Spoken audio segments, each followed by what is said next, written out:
All right, so today I am joined by non-binary actor Noah Lamanna. How are you doing today? I'm good. How are you? I'm well, thank you. So you have joined one of the most beloved and emotionally intense franchises in recent years, HBO's hit post-apocalyptic drama, The Last of Us. So tell me, what was your reaction when you booked the role of Kat, and what drew you to this character? I was thrilled, obviously. It was a very exciting day when I got that booking. Mm, Um, I think what's interesting about Kat is she sort of exists in this like fake um position of authority, at least in the first episode. And that was like a really fun thing to play with, this idea of like really trying to be in charge and trying to be the boss, but actually kind of everyone is just sort of stepping over you. So it right. was a really interesting power dynamic to play with. So yeah, that was a fun part of working on that episode for sure. Awesome. Yeah, Kat shares history with Ellie before the events of part two. So without giving too much away, how would you describe their dynamic and what layers were you excited to explore in that relationship? Yeah. So obviously at the beginning it's pretty tense. We have this 5-year time jump, and obviously their relationship has come and gone in that sort of mysterious time. We don't really know what the details are or why they broke up. But at this point now they're sort of stuck, coexisting in this town and having to work together, and it's uncomfortable and it's awkward. And we have the added sort of complication now for me that she's also sort of flirting with Dina under my nose on my, on my patrol. Yeah. So the vibes are off at the beginning for sure. But later in the season, we get a window into the relationship when it was, flourishing. Okay. And so I think that's a fun, for me, it was very fun to play in those two worlds. Perfect. The Last of Us universe is both brutal and deeply human. What was it like stepping into the world that blends genre with raw emotional storytelling, and how did this challenge you as an actor? Um, I think a big part of being on that show is like the scale of it. And so that's also the scale of like the sets and the landscape and just the travel of, being this sort of moving caravan of a production that in this season, they were moving all around British Columbia. And then we had 1 week, all of that snowy stuff Oh, yeah. on the highway. That's all in Kananaskis, Alberta. And so that for me was a really cool aspect of being on a show like that I haven't really had that kind of opportunity to play with, where it's like I think of it as, the how in Almost Famous, they always talk about like the real worlds, Mhm. that's what I feel like being on a project like that feels like. You're sort of separated from the real world and you're Yeah. living in this like cowboy fantasy, but also with like, clicker corpses everywhere and stuff. So it's this very like heightened reality that you're really, really immersed in because you're removed from the rest of your life in this way. But it also brings people together in a really significant way, and you can feel that when you enter the set. Like it's very supportive, and it's everybody's really checking in on each other, and you can see that people have really fostered these very meaningful relationships, because when you are sort of, out in the wilds like that, and just consistently together, if the vibes are right, that's what happens. And I Yeah. think definitely on this ship the vibes are right. Awesome. And how was it? What did it feel like to enter such a well, wow, if I could actually say my words, how was it? Take Reset. two. Oh, take two. Ooh. Yeah. Ah, Resetting. I've been talking all morning. My apologies. No, not all, not all. How did it feel to enter a show with such a passionate fan base, especially one that's been so supportive of the queer representation? Yeah, that's actually a really cool aspect of it, that like the game itself already had a queer narrative, and Mm, that the show is so gay, and like it has such a mainstream following and such, a large fan base. Um, I think that's just really exciting that like we have that opportunity to bring these queer narratives to such a wide audience, and to have that show be so mainstream is it's really exciting. definitely. Is there anything you ultimately hope audiences take away from this season? I mean, it's going to put you through it for Yeah. sure. The first season was a lot. This season is a lot more. But I think what's interesting, especially talking about it in a queer context, is, we have a lot of these shows right now that are post-apocalyptic and dystopian. As a culture, we're kind of fixated on Mhm. that content right now. And I think it's obvious why we are. We're all sort of really reckoning with a very scary and uncertain future in so many different ways, especially the queer community right now. And watching this kind of content is cathartic. It's like we're in this place for a reason. It gives us this opportunity to look at these really terrifying truths within the container of fiction. Mhm. And that can be really valuable and really healing. And I think what's so cool about having this sort of robust cast of queer characters existing in these worlds is like it means that we're still here. We're still going to be here. We're still going to be surviving. We're still going to be fighting, but we're also still going to be loving and connecting and thriving, even when the world is at its worst and we're fighting the hardest battles. It's like we're all still here, Also, and I think that's really valuable. definitely, I agree. Well, switching gears a little bit, you're also going to be joining Ginny and Georgia as Triss, a brainy skater and tutor. Is that correct? That is correct, yeah. So, how would you describe Triss's vibe and their role in Marcus and Sophor's world? Trish's vibe is very chill. Yeah. I think that's a really cool thing that they bring to the season is like, on this show, everybody is truly going through it all the time. Mm. And Trish kind of appears fully formed as this like very grounded, very self-assured presence who has the capacity to be a support system for some of the other characters. And I think that's a really refreshing energy Yeah, for, a show where everyone's, they've all got their struggles. exactly. Yeah. I mean, Triss seems like a character that brings just such a fresh energy to this show. What are some favorite moments that resonate with you personally with this character?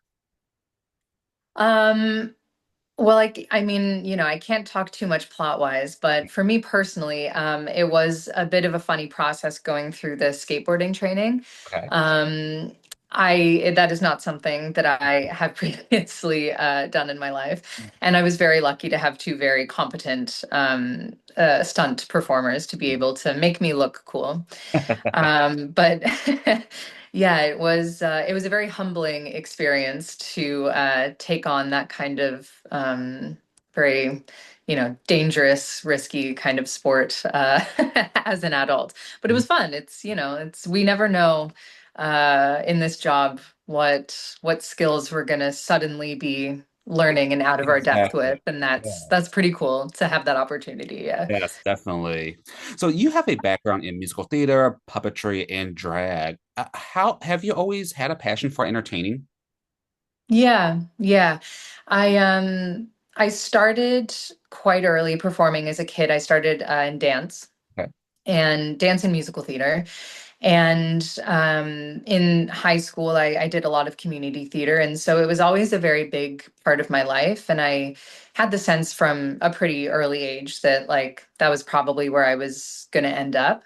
But yeah, it has been very interesting to sort of explore the different lanes and different facets and expressions of performance. Yeah. Yeah. And you were recently nominated for your role as Eli in Let the Right One In, a complex and haunting character. How did that experience impact you as a performer, and how do you approach stage roles differently from your work on screen? Yeah, that show was incredible. I play a vampire, so I got to do a lot of tree climbing and leaping and biting and bleeding and spitting blood and Love it. yeah, it was great. Yeah. Um, I started out in theater, and so that process is certainly more familiar to me. And what I really appreciate about it is like how much time you have. Film and TV moves so quickly. You get very little time to rehearse with your cast members and kind of figure stuff out. But what I love about theater is you have a whole rehearsal period to just play and without the pressure of people watching, and to really like figure stuff out and ask questions and develop the characters and the relationships to their like fullest capacity. And so that is something that I really love about doing theater. This was actually my first professional production. I've done theater my whole life, but this is the first time anyone's paid me for it. There you go. Um, yeah, we got there.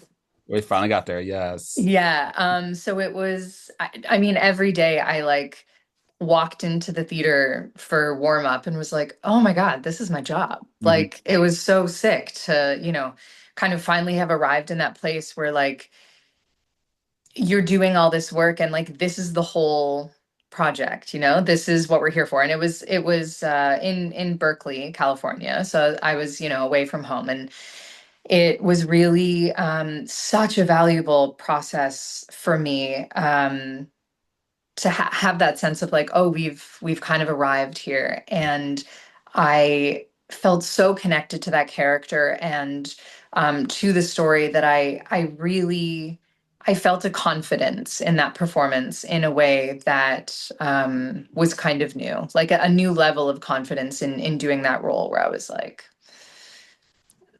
this is like, we're doing it, we're getting the job done here. Love it. Yes. And now you're currently working on your first short film as a writer and director. So can you share anything You about did your this? research. I did. I did do my research. Yes. So can you share anything about the story or themes you're exploring with that, and what inspired you to take the leap behind the camera? Yeah, for sure. I won't say too much about the story, but thematically, it's very much it's an exploration of the absurdity that is being an artist for hire, being a working artist under late stage capitalism, and how ridiculous that often is, and how often you're sort of confronted with your complicity within the systems that you're using your art to um, uh, speak about. Okay. And I wrote it during the pandemic. I sat on it for a couple years, and I don't know, something just shifted this year, where I was like, I think now is the time to do it. And it's something I've never done before, so it's very much a new endeavor. And there was a lot of years where I just felt like, well, I don't have the like skills or knowledge to be able to tackle this. And then as I saw more and more people around me doing it, I was like, oh, right, like nobody knows what they're doing. You just have to do it, and that's how you figure it out. Like, Exactly. Yeah. right. And so when I realized that, I was like, well, now, why not now? Why not now? Let's do Yeah. it. Yeah. So we're jumping in. There you go. Well, as a non-binary artist working across stage and screen, how has your identity shaped your choices in storytelling, and what kind of representation do you hope to bring to the screen? Um, it's been an interesting process, like casting wise, to sort of see how the way that I'm perceived has changed, and like what roles come to me, how that has changed. I think it's just cool to, we've there was sort of a big push of non-binary casting for a while. And I think a lot of stories were getting written without trans or non-binary people at the helm. And I think that shows when that is the case. And I think we're now moving into this place where we're getting more, gender diverse people in writers' rooms, in, producers' chairs. And I think that's really promising, and that's really exciting, because obviously there's so much value in people telling their own stories authentically. And so I'm just excited to see, yeah, like where that wave takes us. Definitely. Well, what is one role, stage, screen, or otherwise, that you would love to play that people might not expect from you? Listen, I'm really out here trying to be in a Western. Okay. Tell the people. That's yeah, I'm trying to be a cowboy. And The Last of Us was like a very satisfying like dip into that. You know, it's very like Western adjacent. And I did come back and call my agent. I was like, listen, I know we talk about this a lot, but like I'm serious. Like, how do we get me into a How Western? Like, we what do we have to do? Yeah, so right. that's So the vision. all right, there you go. Well, Yeah. what are some other future goals you hope to accomplish with your career and platform? Um, I mean, I'm just kind of riding the wave right now.